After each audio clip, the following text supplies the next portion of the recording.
nagkakaroon talaga ng malinaw na kontrahan, nagkabanggaan, may kontradiksyon sa dalawang kaanib ng Iglesia ni Kristong kay Felix Manalo.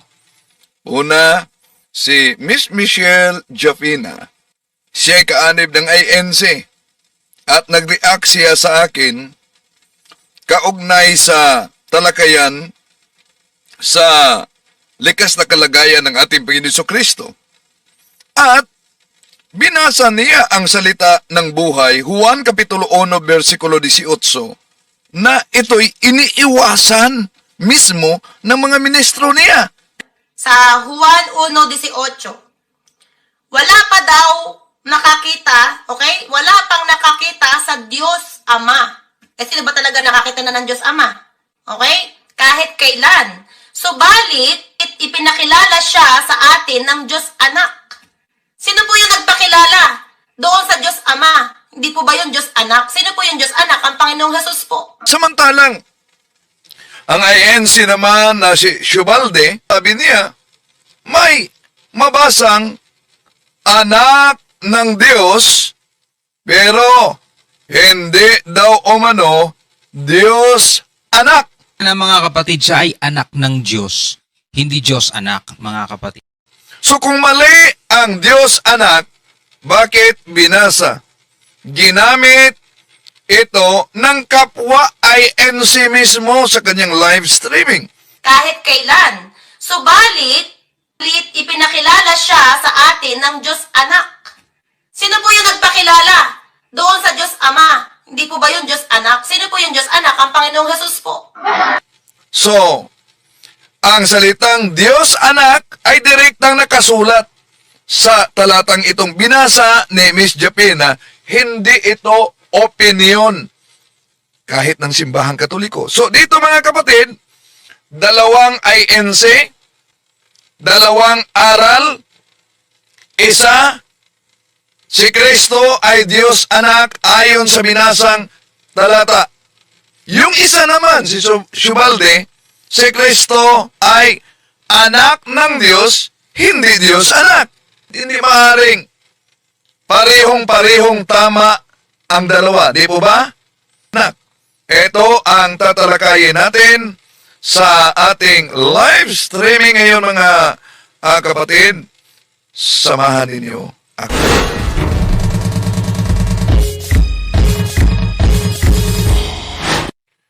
Kumusta? Welcome sa lahat ating mga suking taga-subaybay.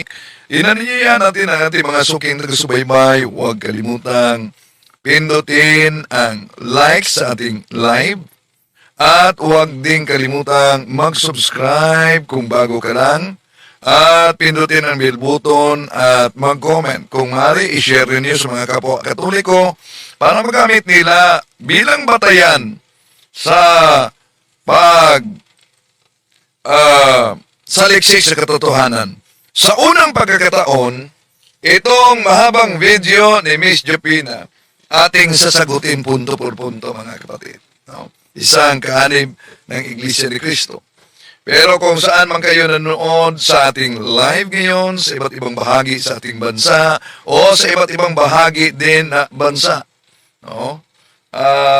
Mga OFW, pwede i-comment ninyo kung saan kayo nakabase ngayon para malaman natin kung saan nakaabot ang ating talakayan.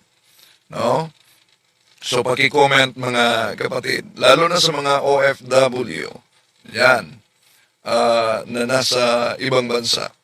Di natin layunin mga kapatid na siraan ang anumang pananampalataya, kundi ang kanilang pahayag, matagal na umano nating sinisiraan ang INC. Ang ating ginawa, ang pagsagot lamang sa matagal nilang tuligsa, atake sa pananampalatayang Katoliko, at dahil sinagot natin, hindi ibig sabihin sinisiraan na. No? Sinagot natin batay sa mga aklat na pinagputol-putol nila. At kaya nga, yung mga kaanib ay pinagbawalan na kung maaari, pinagbawalan na ng ANC, di sila pwedeng sasagot sa akin. Bakit? Dahil kung sasagot sila sa akin, ito ang resulta. Magkabanggaan sila mismo. Sa argumento ko po, brother, sa Juan 1:18, wala pa daw nakakita, okay? Wala pang nakakita sa Diyos Ama. Sila ba talaga nakakita na ng Diyos Ama? Okay? Kahit kailan. Subalit, okay? Ano ba to? Naputol kasi. Subalit, ipinakilala siya sa atin ng Diyos Anak. Sino po yung nagpakilala? Doon sa Diyos Ama. Hindi po ba yung Diyos Anak? Sino po yung Diyos Anak? Ang Panginoong Jesus po. Yan ang mga kapatid, siya ay anak ng Diyos. Hindi Diyos anak, mga kapatid. Ang resulta, nagkabanggaan. At isang bisis lang tinatalakay ako sa national TV ng ANC nila ni Ramel Parba noon at ni Mr. Michael Sandoval. Pero iniiwasan na nila ako. Bakit? Dahil kung tatalakayin nila ako muli at sasagutin tulad sa ginawa nila kay Father Abby Arganyosa at kay Attorney Maruel, natatakot sila na mas maraming mga INC na susunod at magsubaybay sa ating live. Tulad ni Miss Jopina, napilitan sa pagsagot. Di ang resulta ay nagka-windang-windang na sa kapwa niya INC na si Shubalde. Sa argumento ko po, brother, sa Juan 1:18, wala pa daw nakakita, okay? Wala pang nakakita sa Diyos Ama. Sila ba talaga nakakita na ng Diyos Ama? Okay? Kahit kailan. Subalit, okay? Ano ba to? Naputol kasi. Subalit, ipinakilala siya sa atin ng Diyos Anak. Sino po yung nagpakilala? Doon sa Diyos Ama. Hindi po ba yung Diyos Anak? Sino po yung Diyos Anak? Ang Panginoong Jesus po. Yan ang mga kapatid, siya ay anak ng Diyos. Hindi Diyos anak, mga kapatid. Oh, yan. So, baka di alam ni Miss Japina na ang salitang Diyos anak ay ipinagbabawal. Kaya nga, kahit ginamit itong sali na ito ng mga INC, mga kapatid, iniiwasan talaga nila ang Mateo Kapitulo 1, Juan Kapitulo 1:18. So, kung iniiwasan nila, kaya nga ang problema, hindi ang Biblia. Ang problema ay ang doktrina na ayaw tanggapin ang sinasabi sa Biblia. Bakit? Dahil sa lungat sa kanilang aral. Pero, binanggit ni Miss Japena. Binubuko ang mga ministrong gumagamit ng saling ito. So, kung ang INC, mga kapatid, ay tapat sa kanilang doktrina na dapat nakasulat sa Biblia at ang nakasulat sa Biblia ay dapat maniwalaan. So, dapat panindigan nila yon. Pati ang Juan Kapitulo 1:18 sa sali na ito na ang salita ng buhay dahil mabasa dito na ang ating Panginoon Jesucristo ay Diyos Anak. Taliwas yan sa kanilang Pasugo Magazine na sinasabing walang nakasulat sa Biblia ng Diyos Anak. Ang nakasulat ay anak ng Diyos. Kaya nga si Shubalde, yun din ang kanyang pahayag, mga kapatid. So, ang ating Panginoon Jesucristo, ayon kay Miss Japina, hindi daw si Kristo ang Diyos. Siya ay anak ng Diyos. Pakinggan natin, isa-isahin muna natin, mga kapatid. Talagang pinaniniwalaan po na Diyos ay ang ating Panginoong Jesucristo. Ayan.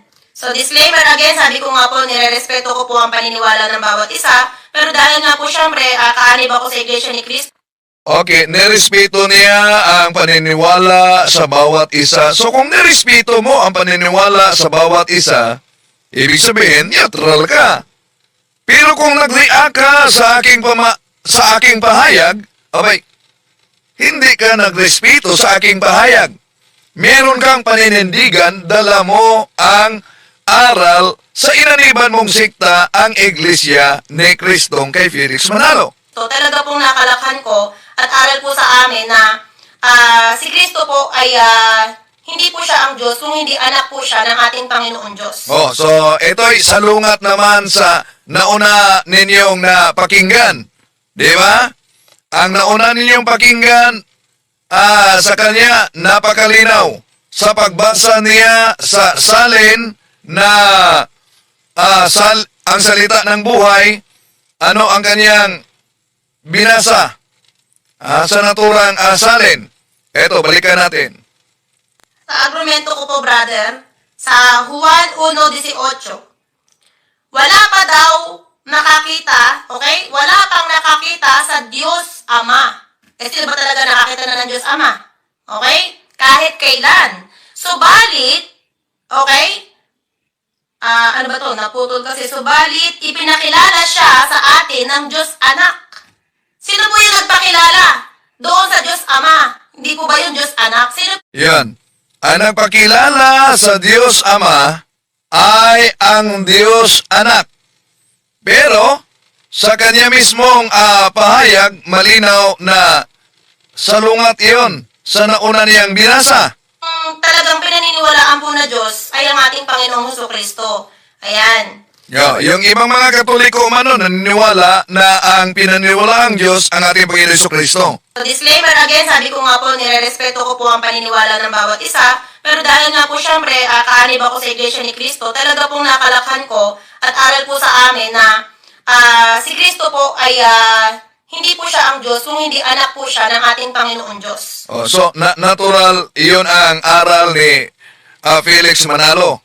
Si Kristo hindi daw ang Diyos, kundi anak siya ng Diyos. Tandaan natin mga mahal na kapatid at sa lahat ng mga INC na nagsubaybay sa atin, ang pagiging anak ng Diyos ng ating Panginoon Jesucristo ay hindi.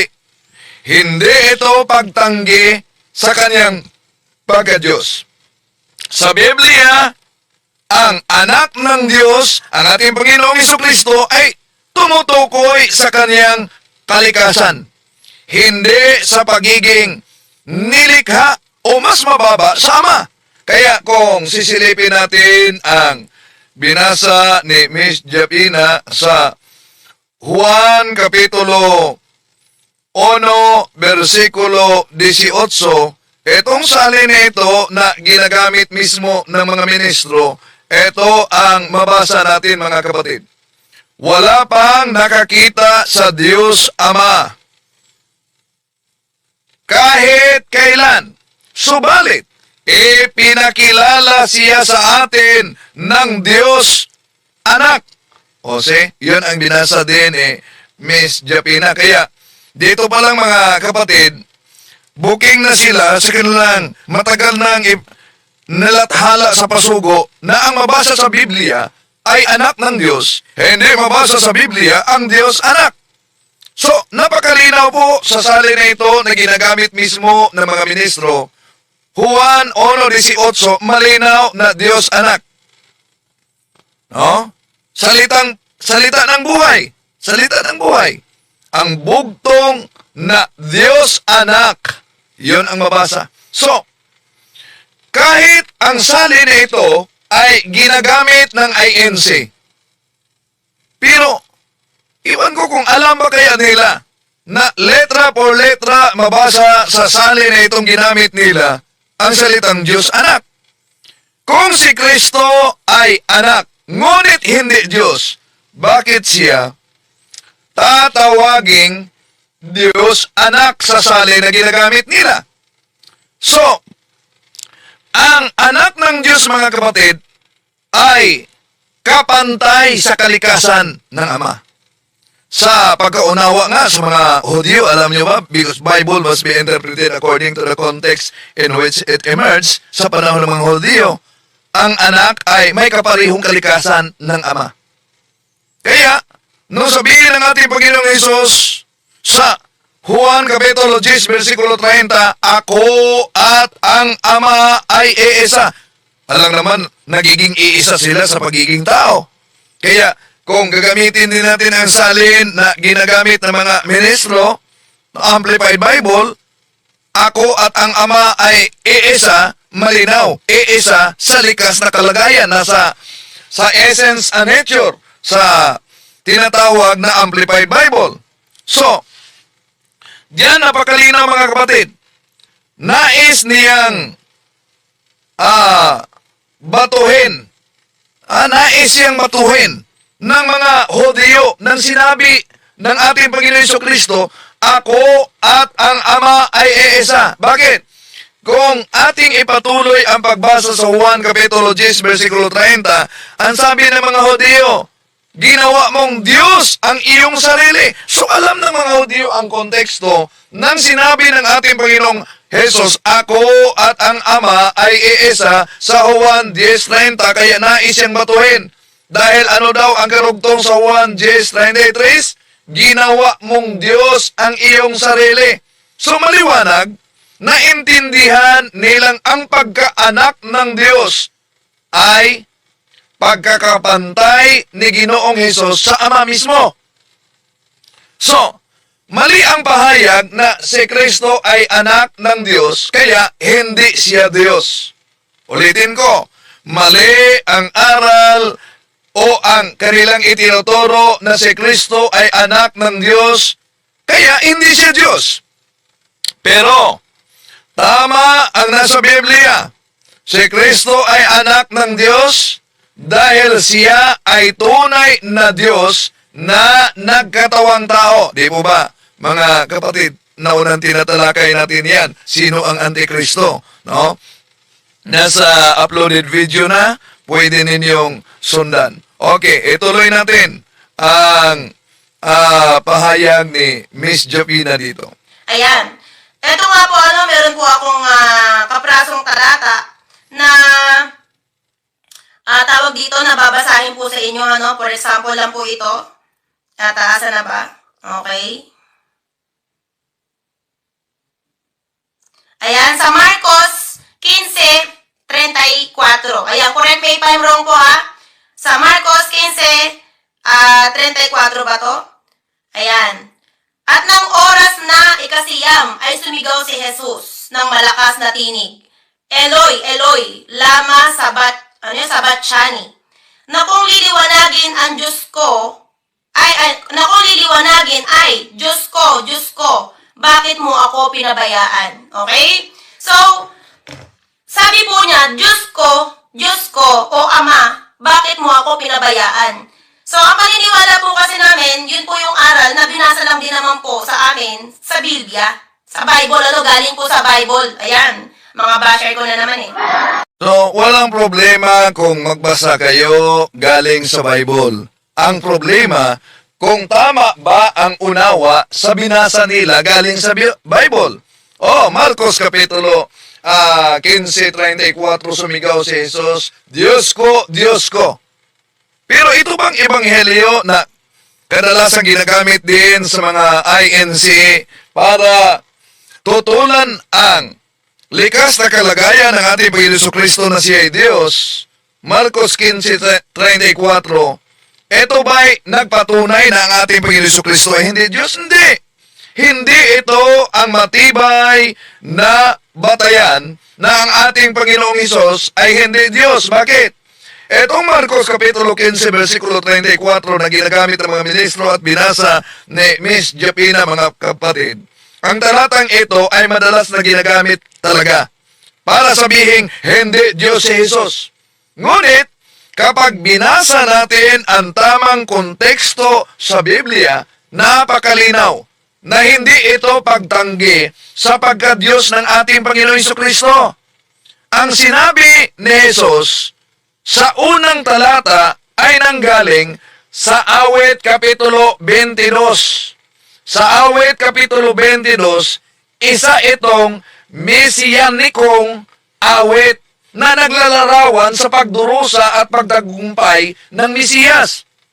Tandaan natin, sa kultura ng mga Hudyo, binabanggit ang unang talata upang ipaalala ang buong kabanata.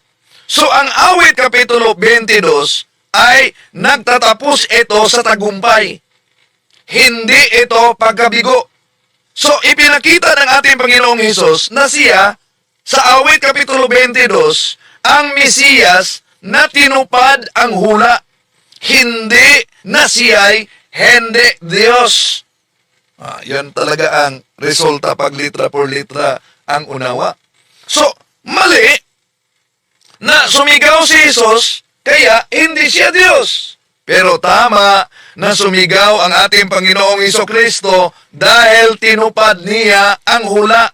Dinala niya ang kasalanan ng mundo at ipinakita ang ganap na pagkumbaba ng Diyos para sa kaligtasan ng tao. So, ang cross ay hindi patunay ng kahinaan ng Diyos, kundi pinakamalakas na patunay ng kaniyang pag-ibig sa tao. Okay, tuloy natin ang reaksyon ni Miss Jopina. Galing po sa Bible mismo, hindi po galing lang sa ministro namin. Kung hindi sa Bible po, na kung bakit ako, for example, bakit ako bilang isang INC, napaniwala ako na hindi talaga ang Panginoong Jesus natin, ang talagang matatawag na Diyos, kung hindi anak po siya ng Diyos, dahil may tinawag siyang Ama. May tinawag siyang Ama. May tinawag siyang Diyos. Okay? So, kung tayo man po, for example, ako, Sandali muna. Bago yang sinabi niya kung siya umano, dito muna tayo sa kanyang pahayag. Si Jesus hindi ang Diyos dahil may tinatawag siya ang Ama. Dahil mabasa sa sinitas niya Marcos Kapitulo 15, versikulo 34, na ang ating Panginoong Hesus nagsabi, Diyos ko, bakit iniwan mo ako? Kaya ang konklusyon, hindi siya Diyos daw. So ang pahayag na Diyos ko, bakit mo ako iniwan? Bakit mo ako pinabayaan? Hindi ito batayan at hindi ito patunay, mga kapatid, na hindi Diyos si Jesus. Sa lohika, hindi otomatikong nawala ang pagka-Diyos ng isang persona dahil siya ay tumawag sa Ama bilang Diyos. Nauna nating tinatalakay ang awit Kapitulo 22, Salmo, na katuparan, hindi patunay ng kawalan ng pagka-Diyos. Ang sigaw ni Jesus ay direktang sipi sa Salmo Kapitulo 22, versikulo 1. Isang mesiyanikong hula ito. So, ang Salmo Kapitulo 22, mga kapatid, kung ating basahin ang versikulo 16, tinusok ang kamay at paa. O, yun, hula yan. At kung basahin natin ang 18 sa Salmo Kapitulo 22, hinati ang damit sa pamamagitan ng palabunutan. O, nasa 18 yan. Salmo 22:18. So, may pagdurusa ng isang inusinting tao ang binanggit dito. So, therefore, ginamit ni Jesus ang talata upang ipakita na siya mismo ang katuparan sa naturang hula kaugnay sa Mesiyas. Hindi upang itanggi na siya ay hindi Diyos. Itanggi na siya ay Diyos. So, ang ating Panginoong Hesus, mga kapatid, kung ang argumento niya, hindi Diyos dahil tumawag sa Ama na Diyos, tandaan natin, ang Ama tumawag din sa ating Panginoong Hesus na Diyos. Baka maubusan sila ng Diyos at wala na silang Diyos. So, si Jesus, sabi, hindi Diyos dahil may tinawag umano na Diyos. Yon. Ang pagtawag ni Jesus na Diyos sa Ama ay bunga yan sa kanyang pagiging tao dahil dual natures ang ating Panginoong Hesus, both human and divine. So, bilang anak, siya ang nagpakilala sa Ama. Si Panginoong Hesukristo nagkatawang tao, di ba? Juan Kapitulo 1, versikulo 1, Juan Kapitulo 1, versikulo 14. So, bilang tunay na tao, patutuo at wasto na siya ay pinakilala niya ang Diyos Ama. Ang pagsigaw ng ating Panginoong Hesus, Diyos ko, ay hindi automatikong patunay, mga kapatid, na hindi siya Diyos, kundi patunay ng kanyang tunay na pagkatao. Kaya nga, balikan natin yung binasa mismo ni Miss Japina. Di po ba, mas mabuti siya lang mismo ang magbasa? Sa argumento ko po, brother, sa Juan 1:18, wala pa daw nakakita, okay? Wala pang nakakita sa Diyos Ama. Sino ba talaga nakakita na ng Diyos Ama?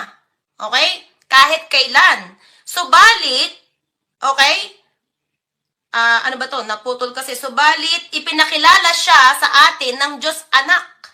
Sino po yung nagpakilala doon sa Diyos Ama? Hindi po ba yun Diyos Anak? Sino? So yun, kung talagang iglesia ni Kristo kakaanib, dapat di mo yan banggitin dahil di yan aral ng INC. Kaya nga kahit ginamit ng mga ministro itong salin nito, pilit nilang itinatago yung nakasulat sa Juan Kapitulo 1:18. So kung ang argumento mga kapatid ay si Jesus ay hindi Diyos dahil tinatawag niya ang Ama na Diyos, kung gayon, babagsak din ang pagka-Diyos ng Ama. Bakit? Dahil tinatawag din ng Ama ang anak na Diyos. Tingnan niyo. Silipin niyo. Napakalinaw ang patunay sa kasulatan. Hebreo Kapitulo 1, versikulo 8. Di ba? May mabasa diyan. Ngunit tungkol sa anak ay sinabi, ang iyong luklukan o Diyos ay magpakailanman. So, dito ang Ama mismo ang nagsalita at direktang tinawag niya ang anak na Diyos. So kaya, kung gamitin natin ang lohika at susuriin nating mabuti mga kapatid, kung hindi Diyos si Jesus, dahil tinatawag niya ang Ama na Diyos, hindi rin dapat Diyos ang Ama. Bakit? Dahil tinatawag niya ang anak na Diyos sa Hebreo Kapitulo 1, versikulo 18. Di po ba? Pero may magandang analogy dito si Miss Japina. Anong analogy niya? No? Ako, pinaniniwalaan yung Diyos. Si Japina, pinaniniwalaan yung Diyos. Pero may tinatawag akong Ama. Ibig sabihin, may mas nakakataas sa akin at may lumalang sa akin. Yon. Maliban na ito yung request ni Bro John Ray na sagutin, pero di pa natin nasagot punto por punto talaga itong argumento ni Japina. Kaya sa unang pagkakataon, ating sinagot ito. May analogy siya mga kapatid. Ang analogy niya, si Japina daw ay tinatawag na Diyos, ngunit may kinikilala si Japina na Diyos. So, ibig sabihin, may mataas pa sa kanya. Tama ba yan na argumento? Hindi yan tama na analogy. May tinatawag na category mistake at maling paghahambing. Bakit maling paghahambing? Yung tinatawag na false analogy. Bakit? Ang paghahambing sa tao, of course, si Japina isang tao. At sa ating Panginoong Hesukristo, hindi yun patas. Bakit? Si Japina ay tao lamang. Kahit pa tawagin siyang Diyos sa analogy niya, sa simboliko o papuri na paraan, hindi siya Diyos ayon sa kalikasan. Natural lang na may kinikilala siyang mas mataas pa at yon ang Diyos. Pero si Jesus ayon sa aral ng Kristyanismo ay Diyos sa likas na kalikasan, ngunit nagpakababa, nagkatawang tao, kaya't ang kanyang pagtawag sa Ama bilang Diyos ay mula sa kaniyang pagiging tao. Hindi patunay na siya'y mas mababang uri ng Diyos. Iba ang tao na tinatawag na Diyos sa Diyos na nagkatawang tao. Diba? So, mali talaga. Ngayon, ano pa ang pahayag niya? Isa-isahin natin ito. Diba? So may tinawag siyang Ama at may tinawag siyang Diyos. Ibig sabihin, hindi siya ang Ama, hindi siya ang Diyos. Ayan, mawalang galang na po At ito lang po ay... So, mawalang galang sasagutin natin. Si Jesus hindi ang Ama. Hindi siya ang Diyos. Ang tamang sagot ayon sa turo ng Kristyanismo. Totoo, si Jesus ay hindi ang Ama. Pero mali na sa makatuwid, hindi siya Diyos. Patunay sa banal na kasulatan na si Jesus ay Diyos kahit hindi siya ang Ama. Tinatawag siyang Diyos ng Ama mismo. Di ba? Nabasa natin sa Hebreo Kapitulo 1, versikulo 8, kahit ba babasahin ninyo. Ngunit tungkol sa anak ay sinabi niya, ang iyong luklukan, o Diyos. Sino ang nagsabi? Ang Ama ang nagsalita. Anak ang tinatawag na Diyos. Napakaliwanag dyan, mga kapatid. Okay. So, ituloy natin si Miss Jopina. Disclaimer, paliwanag ko lamang po about sa aking kaalaman at natutunan po sa loob ng Iglesia ni Cristo. Ayan. Kasi nga di siya ang tunay na Diyos, kundi ang Ama lamang. Ayan. Okay, so, yan. Napakalinaw yung napakinggan din niyo. No? Paliwanag umanaw sa natutunan niya sa INC. Tama ba na sinabi niya si Jesus hindi ang Diyos, kundi ang Ama lamang? Una, mali ang aral na Ama lamang ang tunay na Diyos at hindi Diyos si Jesus. Hindi ito turo sa Biblia na Ama lamang, Father alone, ang tunay na Diyos. Wala ka mabasa dyan. Tunay na sinasabi sa Biblia na ang Ama ay Diyos, Juan Kapitulo 17, versikulo 3. Pero hindi sinasabing siya lamang ang Diyos, di ba? Ibig sabihin, dagdag ng pwede ni Miss Japena ang salitang lamang. Walang talata na nagsasabing Ama lamang ang Diyos at hindi Diyos ang anak, di ba? So, malinaw na tinatawag na Diyos si Jesus sa Biblia. Kung ang pagiging tunay na Diyos ay ibinatay kung sino ang tinawag na Diyos, edi, papasa ang ating Panginoong Hesus. Bakit?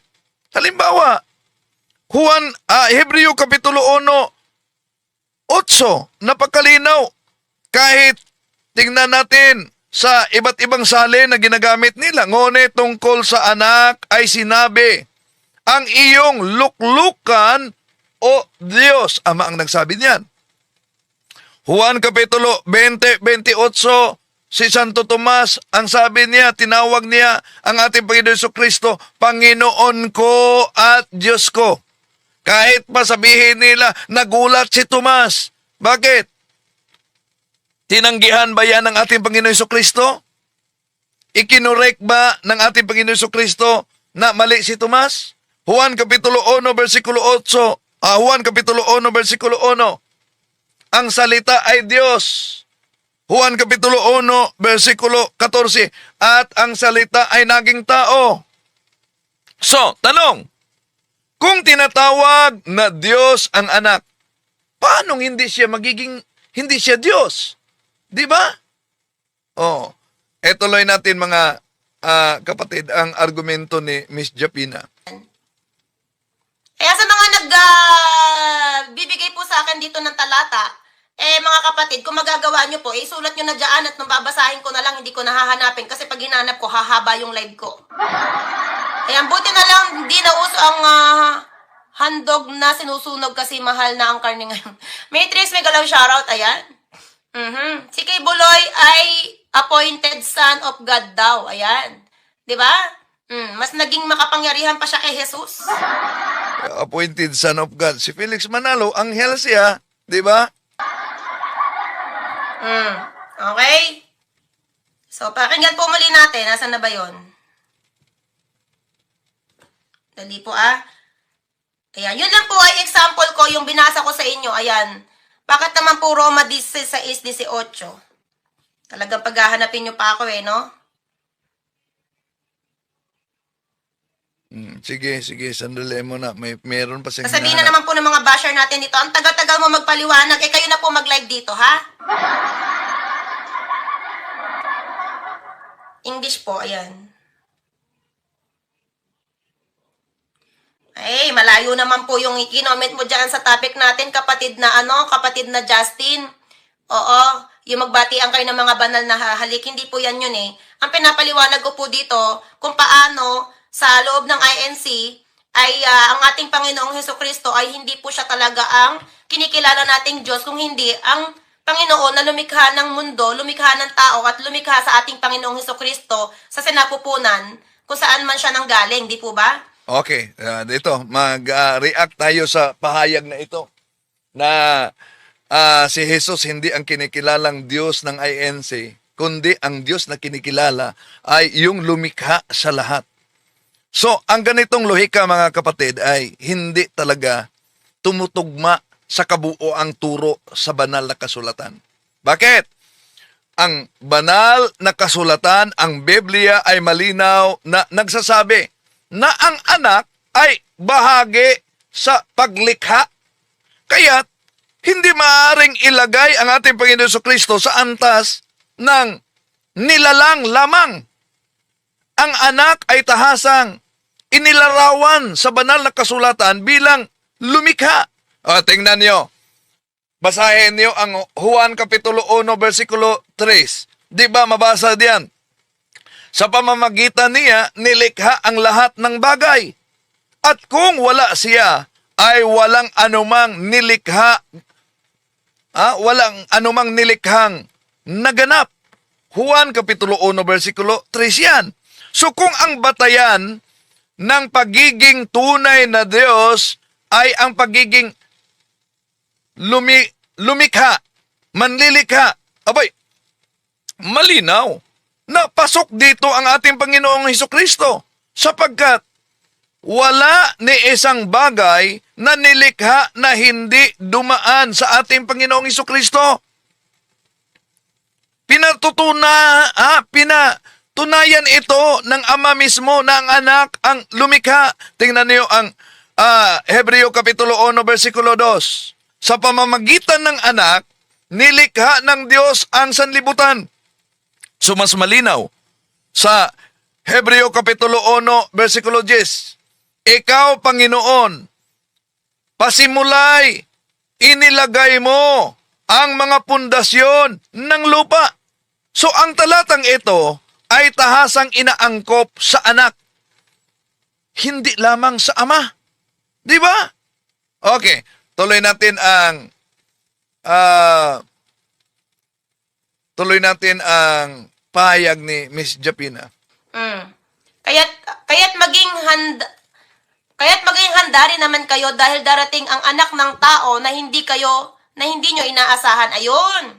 Sa Mateo 24:44. Ayan. Sabi daw po dito, kaya't maging handa rin naman kayo dahil darating ang anak ng tao na hindi nyo inaasahan.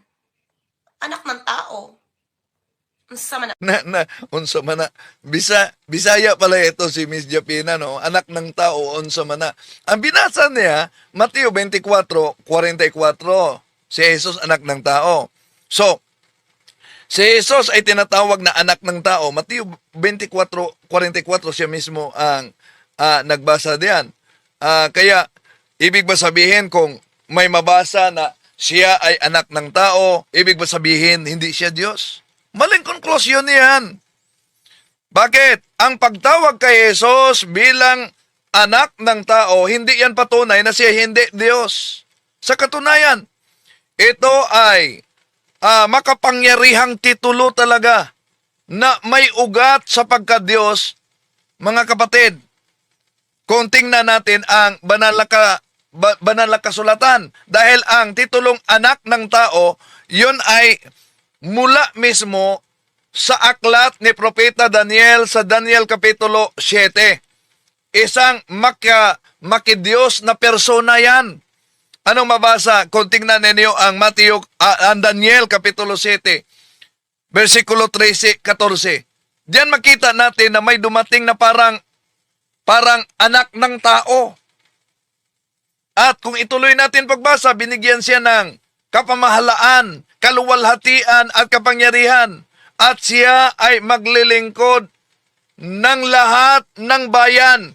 Diyan ang titulo, Daniel 7:13-14. Yun ang dapat tandaan natin. Binigyan siya ng walang hanggang kapangyarihan. Lahat ng bayan ay maglilingkod. Ibig sabihin, sumasamba sa kanya.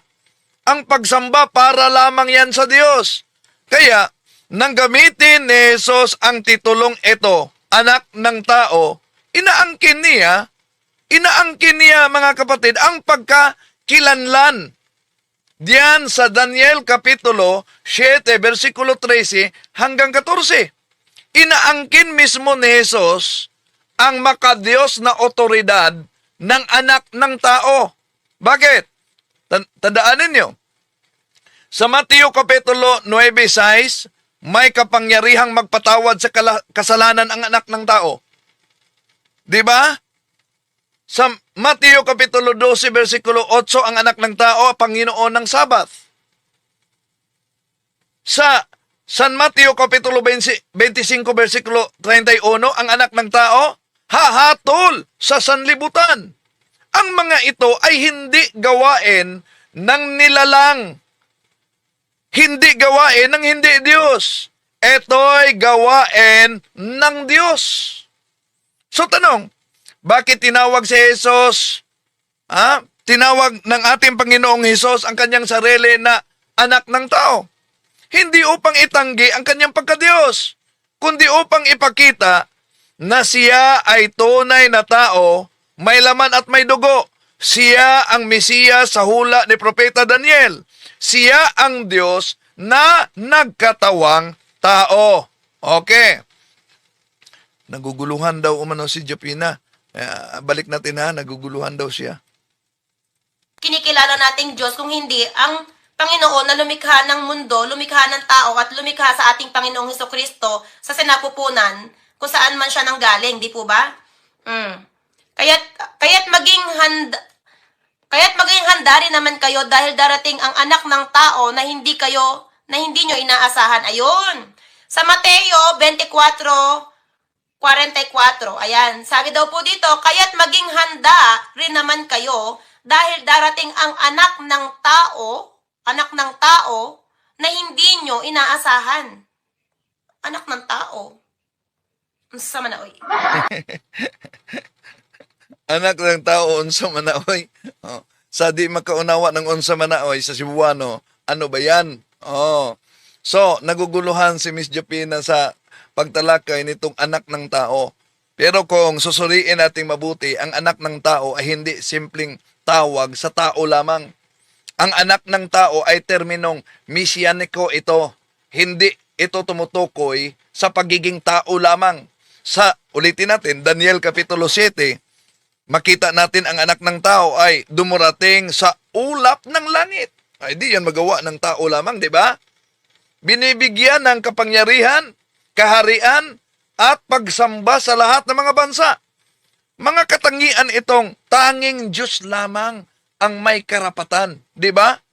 So, ang kalituhan ni Miss Japina na sabi niya, unsa man na, oy, ay bunga sa literal at mababaw na pagbasa. Ang anak ng tao ay titulo ng kapangyarihan at pagkamisiyas.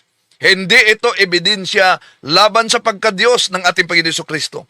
Mga kapatid, hindi problema ang termino. Ang problema, ang maling unawa at hindi naintindihan yung binabasa. Tuloy natin. Naguguluhan po ako sa sa pinapasa yung sa pinapasa yung mga pasensya na po mga kapatid, tuloy ko na lang to, ha? Ang kulto, hindi po masama. Panampalataya o doktrina na kadalasan tinuturing na hindi pangkaraniwan o hindi sumus sa pangalan niya. Susuwagan siya dito sa pahayag niya. Pero magkatulad sila ni Pastor Apollo Kibuloy. Di naniniwala sa Holy Trinity. Pero si Pastor Apollo Kibuloy naniniwala na si Kristo ay tunay na Diyos at tunay na tao. Ngunit, nagiging appointed. Son of God siya. So, ang Iglesia ni Cristo, di talaga naniniwala na si Cristo ay tunay na Diyos na nagkatawang tao. Nga may isa kang reliyon. Ito po kahit po ako hindi magbasa ng Bible, hindi po ba't may palabas na Sandali. Narinig ba ninyo yung sinabi ni Miss Japina na kahit siya hindi nagbasa ng Bible, Lahat. Ang kulto, hindi po masama. Panampalataya o doktrina na kadalasan tinuturing na hindi pangkaraniwan o hindi sumus sa pangalan niya. Susuwagan na siya dito sa pahayag niya. Pero magkatulad sila ni Pastor Apollo Kibuloy. Di naniniwala sa Holy Trinity. Pero si Pastor Apollo Kibuloy naniniwala na si Kristo ay tunay na Diyos at tunay na tao. Ngunit, nagiging appointed. Son of God siya. So, ang Iglesia ni Cristo, di talaga naniniwala na si Kristo ay tunay na Diyos na nagkatawang tao. Nga may isa kang reliyon. ito po kahit po ako hindi magbasa ng Bible, dito muna, mag-react tayo. Narinig nyo naman yan. Pangalawang bisis natin yan inulit na kahit umano siya, hindi nagbasa ng Bible. Tama ba yan? Inaamin ni Miss Michelle Japena bilang INC member na hindi siya nagbasa ng Biblia. Kung inaamin niya, at talaga namang na tunghayanin niyo, na si Miss Japena bilang miyembro ng INC hindi daw nagbasa ng Biblia, malinaw na may malaking problema sa kredibilidad ng kaniyang mga pahayag ukol sa pananampalataya at ukol sa doktrina. Bakit? Walang karapatang magturo kung hindi ka nagbasa sa Biblia. Paano ka magbigay ng matibay na argumento laban sa paniniwala ng iba kung hindi mo mismo binabasa yung doktrina kung saan yun ang pinagbatayan ninyo diyan sa Biblia? Tandaan natin ito, ang opinion ay hindi nakabatay sa personal na pagbabasa ng Biblia, mga kapatid. Hindi biblical position, kundi itinuturo yung tamang paniniwala dapat, di ba? So, inaamin niya na hindi siya nagbasa ng Biblia. Yun ay pag-amin ng kakulangan sa kaalaman. Inaamin, di binasa ang Biblia. So, ibig sabihin, kung inaamin niya, hindi binasa ang Biblia, pagwasak yan sa kredibilidad ng kaniyang rebuttal sa akin. Dahil Biblia ginagamit natin. So, at ang opisyal na aral, at patunayan ng kaniyang paniniwala, na yung kaniyang paniniwala, lalo na sa pagiging kaanib sa INC, ay hindi bunga sa sariling pagsisiyasat, kundi itinaminim lang diyan sa kanya mismo. Mga kapatid, hindi sapat ang pagiging miyembro sa isang relihiyon kung ang Biblia mismo ay hindi mo binabasa. Di ba? Pero, ano yung karugtong? Kahit hindi siya nagbasa umano ng Biblia, ano daw? hindi po ba't may palabas na kung paano pinanganak ang ating Panginoong Hesukristo at nung nakapako sa Diyos, ay sa krus.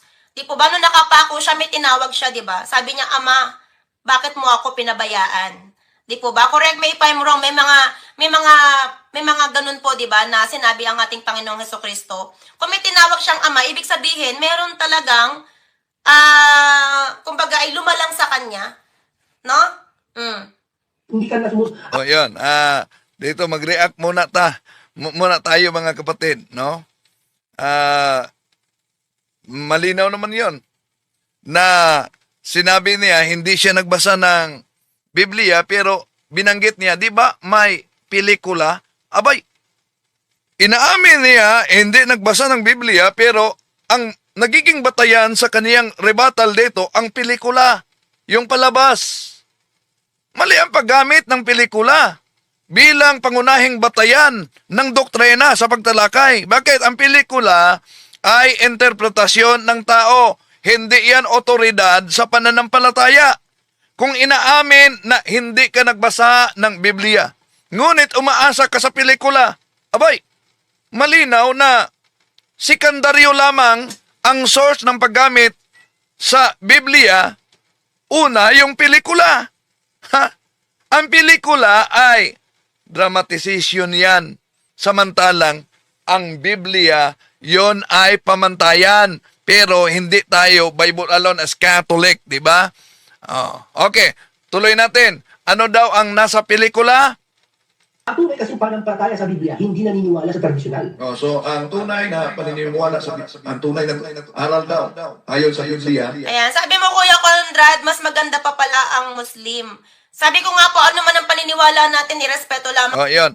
Bago niyang anong paniniwala natin, respeto. So, yung binanggit niya na sumigaw ang ating Panginoong Hesus, Diyos ko, nauna natin yang nauna natin yang sinagot, no? Mga kapatid. So, yung binanggit ni Miss Jopina na may lumalang kay Jesus, napakinggan niyo, may lumalang daw kay Jesus. Kaya, tinawag niya ang Ama na Diyos. Lilinawin natin ito. Ang pagtawag ni Jesus sa Diyos bilang Ama ay hindi patunay na siya ay nilalang. Ipinakita, mga kapatid, ang relasyon mismo, hindi ang pinagmulan ng kaniyang pagka-Diyos.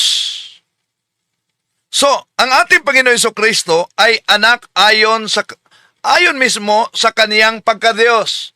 Hindi nilikha o hindi siya nilalang. Sinabi yan sa kasulatan. Kung tingnan natin ang Juan Kapitulo 1, versikulo 1, sa pasimula ay ang salita, at ang salita ay Diyos. At tingnan natin ang Juan Kapitulo 1:14, at ang salita ay naging tao. Hindi sinasabing nilalang ang salita, kundi naging tao. Kung nilalang si Jesus, hindi siya maaring umiiral sa pasimula, di po ba? Oh. So, ang ating Panginoong Hesus, tandaan natin, ang Diyos mismo ay walang pasimula. Pero, ang ating Panginoong Hesus ba, may pasimula ba siya? Walang pasimula ang Diyos anak ayon sa kasulatan. Ayon sa Biblia, napakalinaw na umiiral na si Jesus bago pa man ang lahat. Juan Kapitulo 1, versikulo 1, sa pasimula ang salita. Ang salita ay Diyos, di ba?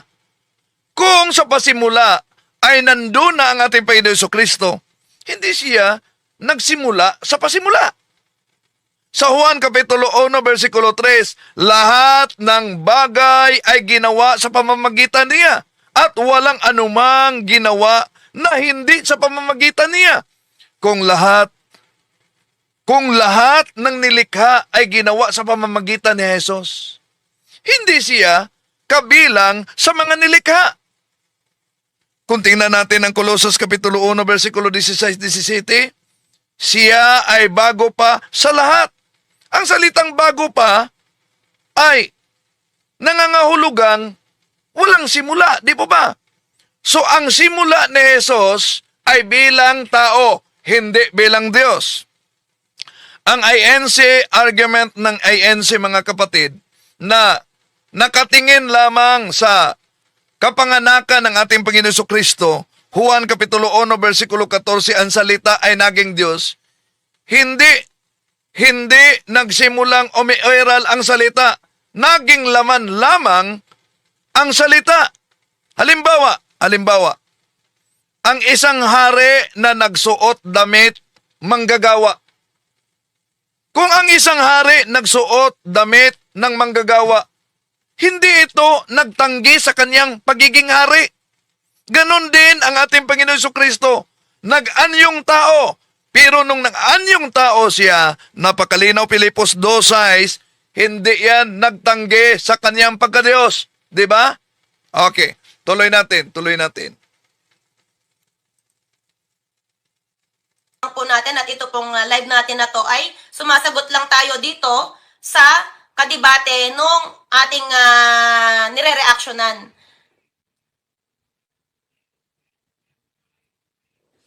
ang Diyos ay walang pasimula, pero ang ating Panginoong Hesukristo ay may pasimula. Ayan, sabi po ng ating kapatid dito. Yung pagkatawang tao niya, yun ang pasimula. Nauna natin ang tinatalakay. Tuloy lang natin. Mhm.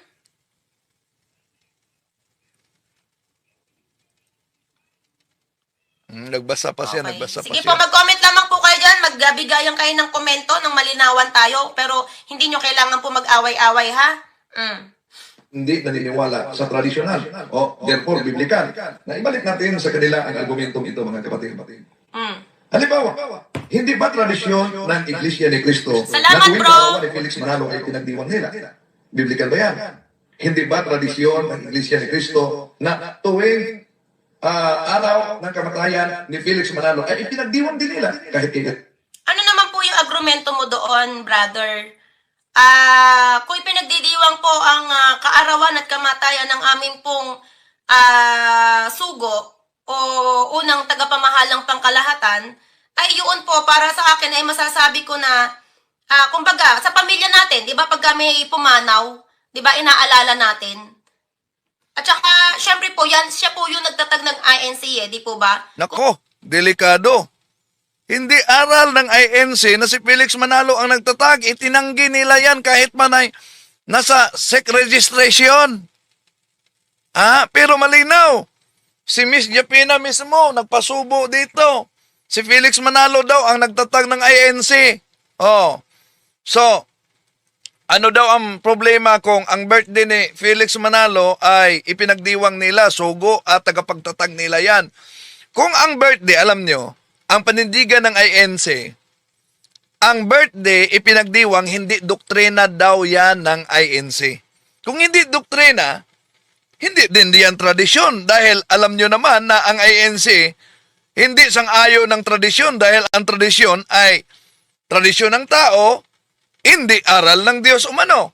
So, kung ayaw ng INC ng ang birthday ay doktrina at tradisyon, bakit ito taon-taon nilang ginugunita? Lalo na ang kaarawan at ang kamatayan ni Felix Manalo. Kung hindi doktrina, hindi tradisyon, ano yon? Di ba? Ibig sabihin, hindi birthday ang issue dito, kundi ang consistency sa turo. Itinuturo ng INC, mga kapatid, na ang birthday ay hindi doktrina. At ang tradisyon, di pwede. Dahil ang tradisyon, gawa ng tao. So, ibig sabihin, kung hindi doktrina, hindi din tradisyon, hindi dapat yan ipinagdiwang. Di ba?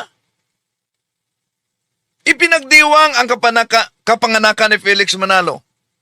Ginugunita pati na ang kanyang kamatayan, di ba? May programa pa sila.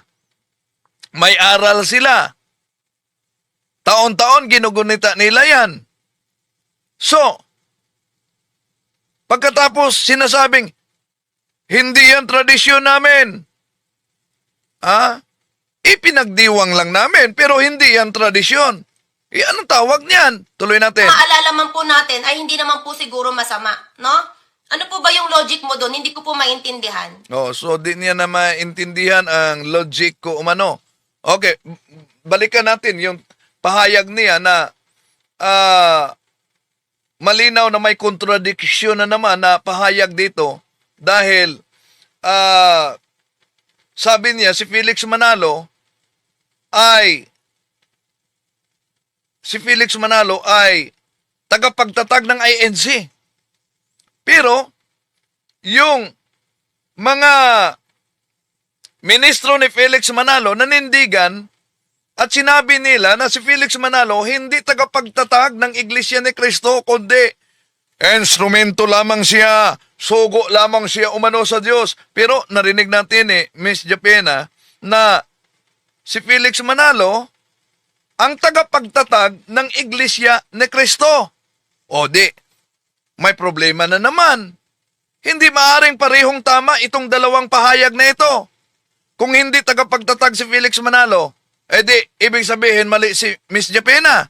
Kung tagapagtatag si Felix Manalo, E di mali na naman ang mga ministro ni Felix Manalo. Isa lang ang pwedeng totoo. Di po ba? Okay, tuloy natin ang reaksyon ni Miss Japina. Sa unang pagkakataon pa, mga kapatid, natin sinagot ito punto por punto talaga. Di ba? Okay, tuloy natin. Hindi po ba tradisyon yan? Parang di yata nila alam kung ano ang tradisyon. Halimbawa, magbalasang gabi. Ang tradisyon pala, yung magwalis ng gabi. Hindi po pinagdiriwang kung hindi inaalala lamang po. Ayan, tama po ba ako? Nako. Ibang problema na naman yan. Bakit? Hindi daw ipinagdiriwang pero inaalala lang. Tama ba yon? Hindi ipinagdiriwang? Inaalala lamang? Luhi ka ba talaga yon, mga kapatid?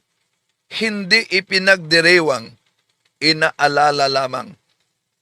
Ang pahayag na hindi ipinagdiriwang ang kaarawan at kamatayan ni Felix Manalo, kundi inaalala lang, ay salitang iniba. Pero, ang gawain ay pareho, di ba? Pagdiriwang versus pag-alala. Parehong may seremonya yan. Kung ito'y inaalala, kung ito'y inaalala lamang, bakit may nakatakdang pizza taon-taon? May espesyala programa, may mga paghahanda, may mga mensahe, may mga parangal.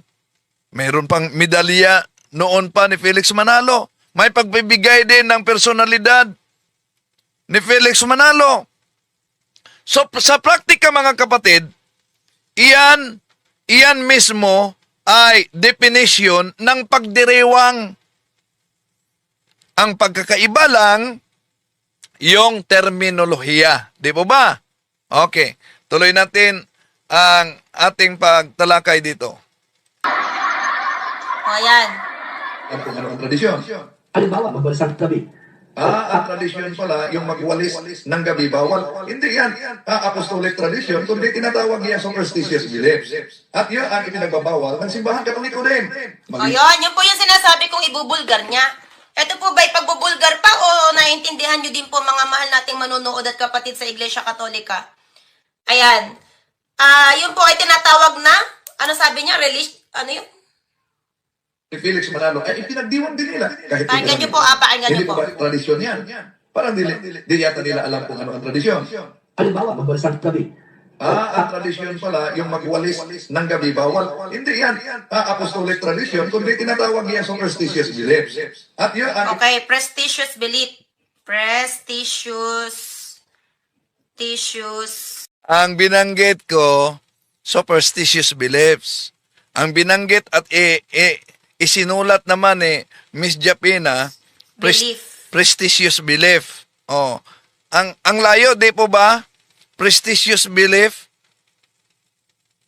versus superstitious belief. Pamanhiin. Maling pagbigkas, maling pagbaybayan. Ang tamang termino sa English, superstitious belief. Hindi po prestigious belief. Superstitious, ito'y may kinalaman sa tinatawag na pamanhiin. Yung paniniwalang walang sapat na batayan at walang ebidensya. Hindi naayon sa turo ng simbahang Katoliko. Yung salitang prestigious beliefs, hindi yan umiiral kahit sa Standard English Dictionary, di ba? So, fallacy ang paggamit ng termino. Ang ginawa ay isang uri ng tinatawag na appeal to sophistication, mga kapatid. Bakit? Ginawang mukhang, ayoko na lang. Para bang gusto lang ipalitaw na alam talaga niya. Pero ang layo naman, di ba? So, yung termino, iniiba. Napakalinaw naman ang pagbigkas ko. Superstitious beliefs versus prestigious belief. Okay. Ituloy natin, mga kapatid, ituloy natin. Okay?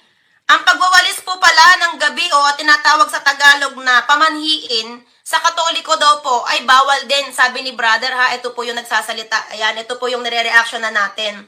Sabi po niya, ang pamanhiin ay, tawag po sa English ay prestigious belief. Okay? Prestigious belief. So, bawal din daw po pala to sa Katoliko. Ang pamanhiin, imposible naman kung di niya alam ang term sa English. Hindi yan prestigious belief. Ang pamanhiin ay superstition. Superstitious belief. Actually, nung napanood ko po itong video na to, ngayon ko lang po nalaman na bawal po pala ito sa Katoliko po. So, at least, alam na niya, no? Na ang pagkakaroon ng aral kaugnay sa pamanhiin, bawal talaga yan sa aral ng simbahang Katoliko. No? Catechism of the Catholic Church, number 2138, superstition is a total departure of the worship that we give to the true God. So, tuloy natin siya. Ano ang kanyang komento dito? Kasi akala ko po, ang mga Katoliko naniniwala talaga doon dahil yun nga, iba't iba tayo ng paniniwala Maraming na biktima sa maling akala. ay hindi bawal. Pero dito sa sinasabi ng debater po ng Katoliko o ng ito nga po ay pinagbabawal din daw po sa inyo. Tanong ko po, pinagbabawal po pala sa inyo. So bakit ang dami pala ng mga kapatid natin sa Katoliko na siguro hindi alam na pinagbabawal? Tanong ko lang po, hindi po ba nagsisimba? Okay, kung ikay nagsisimba sa INC, di po ba bawal banggitin sa INC ng ating Panginoon Jesucristo ay Diyos anak? Di ba? Pero bakit hindi mo yan alam? Kung nagsisimba ka, bakit binanggit mo? Sa argumento ko po, brother, sa Juan 1:18, wala pa daw nakakita, okay? Wala pang nakakita sa Diyos Ama.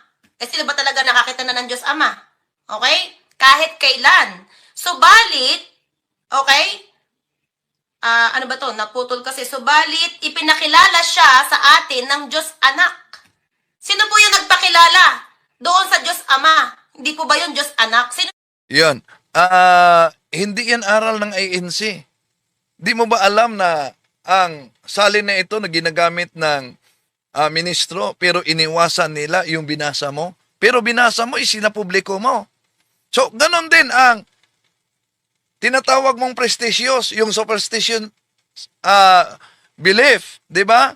Ang pagkakaroon ng maraming Katoliko, hindi alam, lalo na hindi alam yung aral, kaugnay sa pamanhiin, ay hindi yan patunay na pinapayagan ng simbahang Katoliko. Tulad sa pagbanggit nimo sa Juan 1:18, hindi yan ibig sabihin pinapayagan ka ng mga ministro yan dahil binanggit mo. O balikan natin ang pamanhiin. So, yung mga Katoliko na hindi alam ang katuruan na bawal pala ang pamanhiin, ang kahulugan diyan sa katisismo mismo ng simbahan at pananampalatayang Katoliko, ibig sabihin, hindi nila pinag-aralan ang opisyal na aral ng simbahang Katoliko. Kaya, kung hindi nila yan pinag-aralan, hindi nila alam, hindi din isinabuhay. Diba?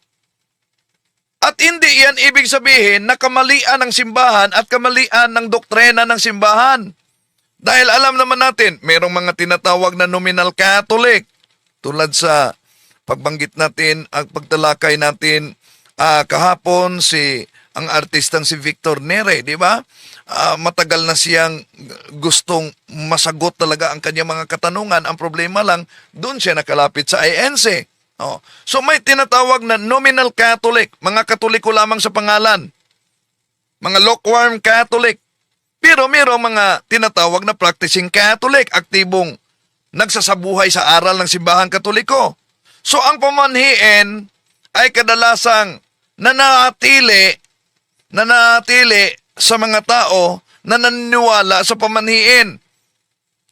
Lalo na yung hindi mga nagsisimba, hindi nangungumpisal, at kahit nga sa mga nagsisimba at mga nangungumpisal, lalo na pag New Year, daming mga pamanhiin, di ba? So, mas naniniwala sila sa tinatawag na may mga Katoliko talagang naniniwala sa mga tinatawag na tradisyong kultural kaysa doktrina at aral ng simbahang Katoliko. Hindi yan kasalanan ng simbahan kung hindi sinusunod ang itinuturo ng simbahan, di ba? Okay, tuloy natin ang sabi ni Miss Japina. Dito. Okay. Mawalang galang na po.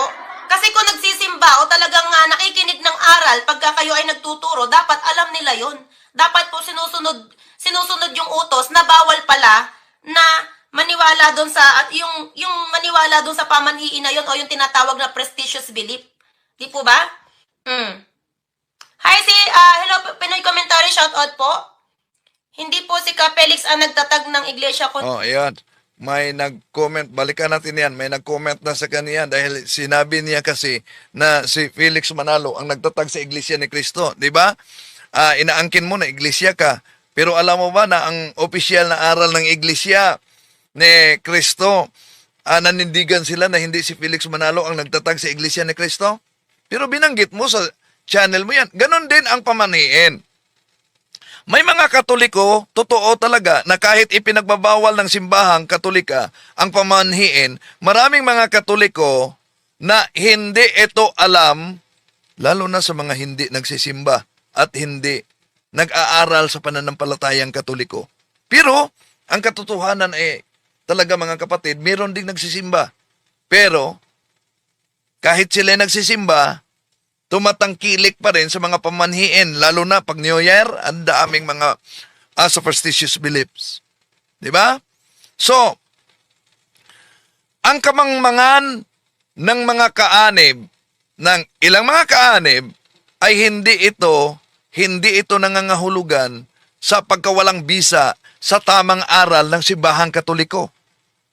Hindi sinusukat ang katotohanan ng aral sa dami ng sumusunod, kundi kung ano talaga ang itinuturo ng simbahang Katoliko. Okay, balikan natin. May nag-comment sa kaniya na si Felix Manalo daw, hindi founder. Actually, nung napanood ko po itong video na to, ngayon ko lang po nalaman na bawal po pala ito sa Katoliko po.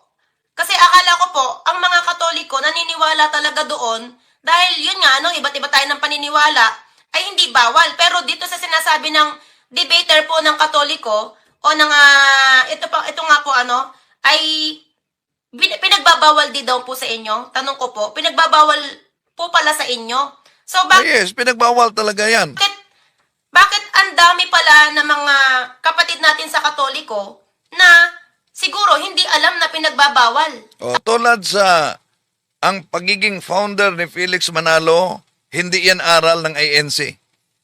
Pinasinungalingan nila na si Felix Manalo founder, pero sa live mo, sinabi mo si Felix Manalo founder ng INC. So ikaw nga, di mo alam na di pwede yung banggitin na si Felix Manalo founder. Tanong ko lang po, hindi po ba nagsisimba? So yun, kaya ibalik natin sa iyo ang tanong. Kung di mo alam na si Felix Manalo ay hindi founder para sa INC, hindi ka ba nagsisimba? Mawalang galang na po. Kasi kung nagsisimba o talagang nakikinig ng aral pagka kayo ay nagtuturo, dapat alam nila yon. Dapat po sinusunod yung utos na bawal pala. So ganon din. Ikaw kung nakikinig ka sa aral, sa doktrina at nagsisimba ka, dapat alam mo din na si Felix Manalo hindi founder. Yun ang opisyal talaga na aral ng INC. Na maniwala doon sa at yung maniwala doon sa pamanhiin na yon o yung tinatawag na prestigious belief. Di po ba? Hi hello Pinoy Commentary, shout out po. Hindi po si Ka Felix ang nagtatag ng iglesia kundi ang Panginoong Hesukristo. Yan. May nag-correction sa kanya na kapwa INC. Ayan, Mateo 16:18. Ayan, sabi ni Pedro. Ayan, correction po I mean, siya po yung pinaniniwalaan namin sugo sa huling araw. Oh, yan.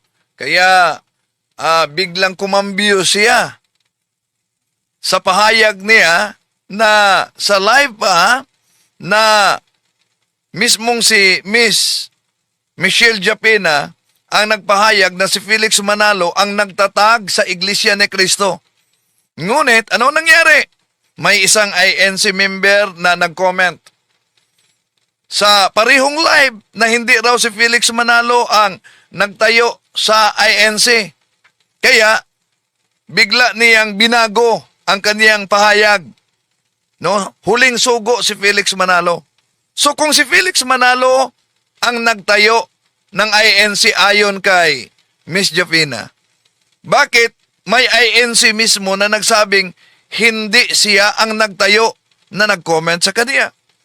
Kung hindi si Felix Manalo ang nagtayo ng INC ayon sa commenter mismo, edi mali ang pahayag ni Miss Jovina sa live niya na nagkakasalungat ang aral at paliwanag sa mga miyembro ng INC dito. Hindi ito issue ng opinion, kundi basic historical claim. Sino ang nagtayo? Kailan nagsimula? Bakit hindi iisa ang sagot ng INC member kung si Felix Manalo ba ang founder? Ang kontradiksyong ito, mga kapatid, ay malinaw na ebidensya na walang iisang malinaw na tindig ang INC pagdating sa usaping sino ang tagapagtatag, di ba? Kapag nag-iba ang sinabi ng isang kaanib versus isang kaanib, miyembro versus isang miyembro, ang resulta, nagkaroon ng kalituhan at kredibilidad na issue, mga kapatid. Hindi pwedeng sabihin pareho silang tama. Isa lang ang pwedeng tama. At hindi din parehong silang mali. Di po ba? Okay. Yung correction ni Japina na sa live na hindi taga pagtatag si Manalo, kundi huling sugo lang si Felix Manalo, edi self-contradiction yan. Pagbawi sa kaniyang pahayag. Kung sa una ay malinaw ang sinabi ni Miss Japena na tagapagtatag ng INC si Felix Manalo, tapos biglang binawi niya yung sinabi niyang huling sugo na lang. Ito ay hindi simpleng paglilinaw kundi pag-amin na mali ang unang claim.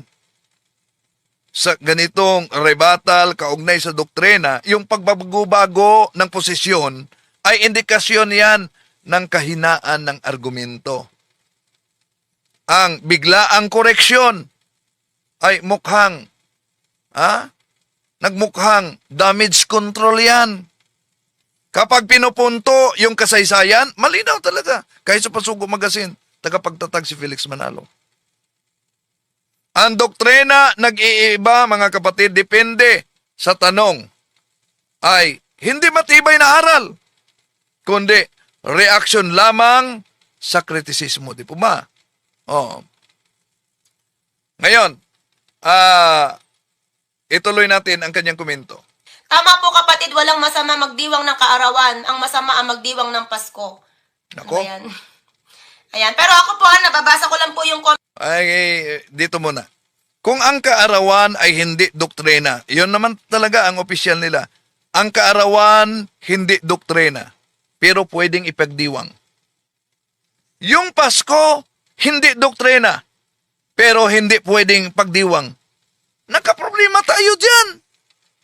Ang hindi doktrina, pwede palang ipagdiwang. Bakit pa ang Pasko, hindi doktrina, hindi pwedeng ipagdiwang? Okay, tuloy natin. comment na yan, pero wala po akong tawag dito, wala po akong against sa kung ano man ang relihiyon natin dito, ano. Pasaway ka naman, Kuya Conrad, dadi wala na akong live dito. Sige, ikaw na mag-live dito.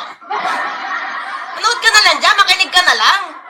At ano lang naman to tawag dito, makipagkwentuhan ka dyan, malay mo, wala kang ginagawa ngayon o trabaho, o di ba? Ngayon ko lang naman nagpakita sa channel ko, at least, di ba, na may natutunan ka din. Babawal ng simbahan katoliko din.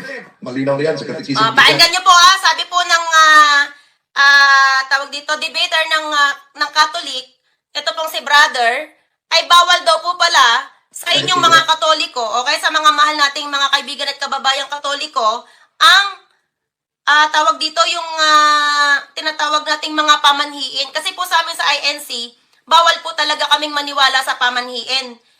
Sa Katoliko din daw po pala, tinuro po pala yon at bawal din daw po sa inyo. Ibig sabihin, madami po pala ang mga mahal nating kaibigan na Katoliko na hindi nakakaunawa o hindi sumusunod. Tanong ko lang po. Hindi po ba tradisyon yan? Pakinggan niyo po Tunay na paniniwala sa ang tunay na aral daw. Ayon sa Biblia, hindi naniniwala sa tradisyonal. Therefore, biblical. Na ibalik natin sa kanila ang argumentong ito, mga kapatid. Halimbawa, hindi ba tradisyon ng Iglesia ni Cristo na tuwing kaarawan ni Felix ulit tradisyon, kundi tinatawag niya sa first. Hindi po ba araw ng kamatayan ni Felix Manalo ay ipinagdiwan din nila kahit igranik. At nila alam kung ano ang tradisyon. Halimbawa, magwalis ang gabi. Ang tradisyon pala, yung magwalis ng gabi bawal. Hindi yan apostolic tradisyon, kundi tinatawag niya superstitious beliefs. At yun ang ipinagbabawal ng simbahan katoliko din. Malinaw na yan sa Catechism of the Catholic Church. 2130, superstition is a total departure of the worship that we give to the true God. Tapos yan, may mga bawal din yung Nadinig niyo po ba mga mahal nating kapatid sa Katoliko? Sabi po nitong debater niyo, ayan, pakinggan niyo po Tradisyon pala, yung magwalis ng gabi bawal. Hindi yan apostolic tradisyon, kundi tinatawag niya superstitious beliefs. At yun ang ipinagbabawal ng simbahan katoliko din. Malinaw na yan sa Catechism of the Catholic Church. 2130, superstition is a total departure of the worship that we give to the true God. tapos yan, may mga bawal din yung maligo pag may patay. Bawal maligo. Pag may patay, pamanhiin yan. Talagang bawal talaga sa simbahan katoliko na maniniwala sa kanyang pamanhiin. Dahil, occultism yan, superstitious beliefs. ano pong sabi ng debater? Ayan, sa mga mahal nating kapatid sa Katoliko, pasensya na po. Ito po kasing debater nyo yung nagsabi na bawal daw po sa Katoliko ang prestigious belief. Superstitious beliefs yan. No? Bawal. At kahit pa sinabi ko yan, hindi yan ibig sabihin bago lang yan na aral. Aral na dapat matutunan ng lahat. O ang pamanhiin dahil parang sabi niya utos din parang kulto din ba 'yon na matatawag? Pakinggan po natin mabuti To the true God. Tapos yan, may mga Superstitious beliefs. At yun ang ipinagbabawal ng simbahan katoliko Ma'am din. Teresa, shout out Malinaw po. yan sa Catechism of the Catholic Church. 2130, superstition is a total departure of the worship that we give to the true God.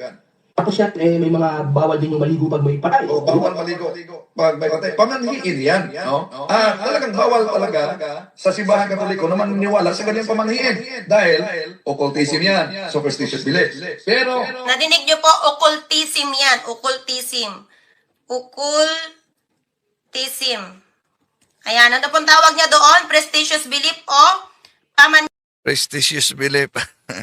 Okay, sige na lang. pamanhiin. At sa Katoliko daw po ay matatawag din po na occultism. Tama po ba? Ang occultism ay parang kulto din? Natural, occultism na nga. Ayan. Sabi po dito ng mahal nating kapatid, ayan. Si Talibong ay isang patibong yan. Ang totoong kalaban na tunay. Ano po ba yan? Okay. Wala naman kaming tradisyon na ipagdiwang ang kaarawan ng Kapelix. Ayun. Roma 16:16 INC Manalo tinutukoy. Ayan.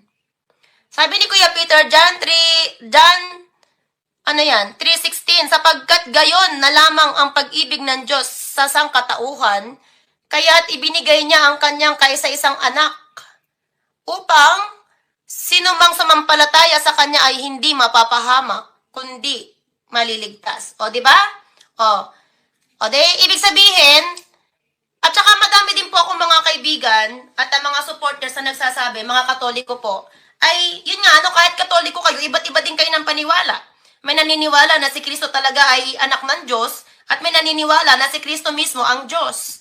So, Yun, ang Katoliko daw ay iba't ibang paniniwala. Sandali muna ha. may Katoliko daw naniniwala na si Kristo anak ng Diyos. Hindi naman tutol tayo sa pagiging anak ng Diyos. At may naniniwala na si Kristo ay Diyos. Hindi naman kontrahan yung paniniwalang iyan. Pero sabi niya, I respect po niyan, ano? nirespeto daw umano niya ang pananampalataya. Ayun ang sabi ni Miss Michelle Japina. Pero may mga Katolikong naniniwalang si Kristo ay anak ng Diyos at may maniniwalang si Kristo ay Diyos at iginiit niya na nirespeto daw niya ang paniniwala. Ngunit malinaw na mali at nalilito talaga ang pahayag niya. Bakit? Ang aral ng simbahang Katoliko, iisa lamang ang paniniwala, hindi dalawa.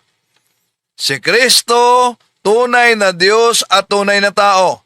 Siya ay anak ng Diyos ayon sa pagka-Diyos, hindi nilalang. Siya ay hindi hiwalay na Diyos sa Ama, hindi ibang Diyos, kundi kaisa ng Ama sa iisang pagka-Diyos. Hindi ito itinuturo ng simbahang Katoliko na may dalawang paniniwala tungkol sa ating Panginoon Jesucristo. Ang sinasabing magkaibang paniniwala ay bunga lamang yan sa kakulangan ng katisismo, hindi sa aral ng simbahang Katoliko. Okay, tuloy natin ang kanyang pahayag. Ayan. Malinaw, okay? Malinaw na ipinahayag ng Panginoong Diyos na binigay niya ang kanyang kaisa-isang anak na Panginoong Diyos na ang nagsabi niyan, MJ. Kaya nga po, di ba? O ayan, si Kuya Peter, sagradong Katoliko to. Siya Yun. Sang-ayon ka ba sa kanyang komento na ang anak ay tinatawag na Diyos? Sagradong Katoliko umano yon. comment niyan. Sa John 3:16, malinaw na pinahayag ng Panginoon Diyos na ibinigay niya ang kanyang anak, ang kaisa-isa niyang anak na, kaisa-isa niyang anak, Panginoon na ang nagsabi niyan, MJ, di ba? Marami po talaga, na kahit na pare-parehas kayong Katoliko, ako man ay naguguluhan na iba't iba din pala ang paniniwala nyo. Tulad nitong debater ng Katolik. Hindi totoo yan na iba't ibang paniniwala. Isa lang ang paniniwala. Ngunit, meron talagang mga hindi nag-aaral sa tamang paniniwala ng simbahang Katoliko. Kaya, yun ang dahilan kung bakit ating itinuturo ano ang tama. Na ang prestigious belief pala o ang... Yan, ang prestigious beliefs. Walang prestigious belief na ang kahulugan ay pamanhiin sa diksyonaryo. pamanhiin ay tinuturing din sa Katoliko na occultism. So bakit po, ibig sabihin pala, kulang kayo sa pagmimisyon sa mga kapatid nating Katoliko? Hindi pala nila alam na yung paniniwala ng Katoliko pala ay nalilihis sila o hindi ba nila napakinggan sa simbahan na tinuro nyo na occultism pala na matatawag ang paniniwala sa pamanhiin. Kasi po ako, ngayon ko lang araw na to nalaman na bawal. Ngayon pa lang. At least may natutunan ka, no? Pero sabi niya, kulang ang pagmimisyon ninyo. So, ang pahayag na ito na kulang ang pagmimisyon sa simbahang Katoliko, mga kapatid, dahil may mga Katolikong naniniwala sa tinatawag niyang prestigious. Ibig sabihin yung pamanhiin ay hindi yan makatarungan at mali yan na lohika. Bakit? May malinaw na aral ang simbahang Katoliko about sa pamanhiin. Catechism of the Catholic Church 2138, superstition is a total departure of the worship that we give to the true God. Hindi kailanman itinuturo ng simbahang Katoliko ang pamanhiin, mga kapatid, sa na dapat ito'y paniniwalaan at mariing ipinagbabawal ang pamanhiin, mga anting-anting, hola, at iba pang mga superstitious beliefs. Matagal na itong nakatala sa aral ng simbahang Katoliko na bawal ang pamanhiin dahil ito'y salungat sa pananampalatayang Katoliko. Ibig sabihin, hindi kakulangan ng aral ang problema, kundi kakulangan ng pakikinig at pagsasabuhay sa aral ng simbahang Katoliko. Di ba nakalimutan ninyo? Ginagamit ninyo yung aklat ito pala, sa mga ministro, ni James Cardinal Gibbons, pananampalataya ng ating mga ninuno ni James Cardinal Gibbons sa pahina 30, dahil ang nakasulat dito, nalulungkot kaming ipagtapat na ang kabulukan sa moral ay malimit na nasusumpungan sa sinapupunan nito mga nagsasabing sila'y Katoliko. Di natin maipipikit ang ating mga mata sa katotohanan na marami sa kanila hindi nabubuhay ayon sa ipinag-utos ng kanilang iglesia, kundi bagkus nagiging sanhi pa ng kalungkot-lungkot na iskandalo. So malinaw ang binanggit yan. Bakit nagiging iskandalo?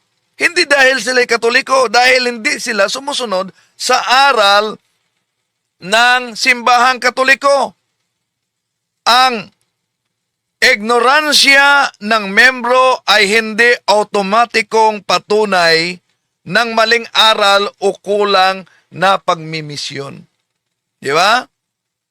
At yung sabi niya na ngayon lang araw na ito, nalaman umano ni Miss Jafina na bawal ang pamanhiin para sa mga Katoliko. Kahit ba bago mo lang nalaman na bawal yan, matagal na yang ipinagbabawal ng simbahang Katoliko ang superstitious beliefs, ang pamanhiin. Hindi ito bagong aral. Nakatala yan sa Catechism of the Catholic Church na malinaw na itinuturing talaga na kasalanan ang pamanhiin dahil ito'y salungat sa pananampalataya ng simbahang Katoliko sa turo ng Diyos, Catechism of the Catholic Church 2110, 2117. So, hindi lahat na ginagawa ng ilang Katoliko ay opisyal na turo ng simbahan. Tulad sa kanyang pagtalakay na si Felix Manalo ay founder, hindi yan opisyal na aral ng INC. So, balikan natin ang pamanhiin. Ang pamanhiin ay bunga ng kultura, tradisyon ng bayan. At yung kakulangan sa katesismo, hindi ito ibig sabihin dahil hindi sila nag-aaral sa katesismo, ibig sabihin hindi yan kakulangan ng simbahan na di nila pinag-aralan ang pananampalataya dahil dami naman may mga binibintang katesismo, 'di ba? Biblia, yung opisyal na aral ng simbahan. Oh. Dapat ang katesismo magsimula talaga sa pamilya, no? So kaya yung pahayag ni Miss Japena, hindi yan ebidensya ng kakulangan ng simbahang Katoliko, mga kapatid, kundi patunay ng kakulangan sa sariling pag-aaral.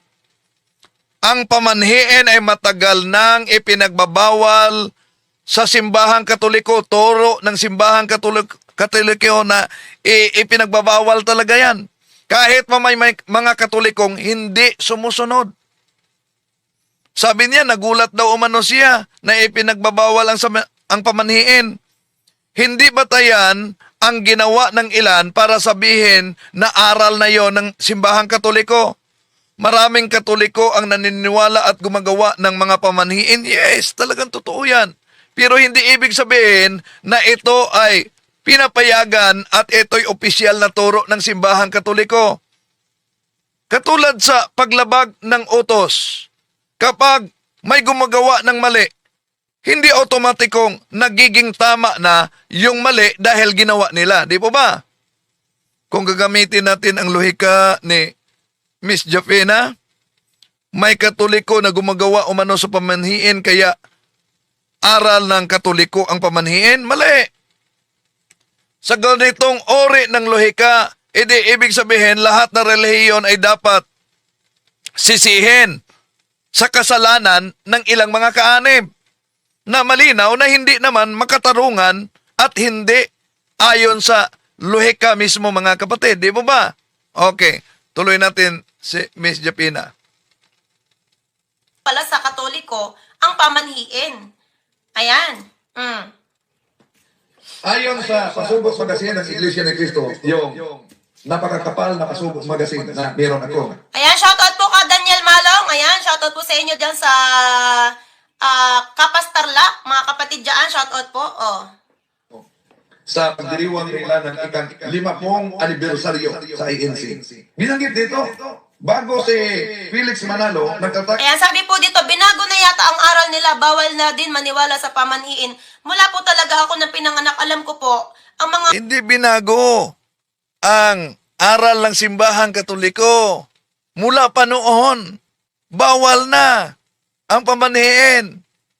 Nasa opisyal na aral yan. kaibigan nating Katoliko ay kadalasan naniniwala po sa pamanhiin tulad po ng ano po ba yon yung mahal na araw.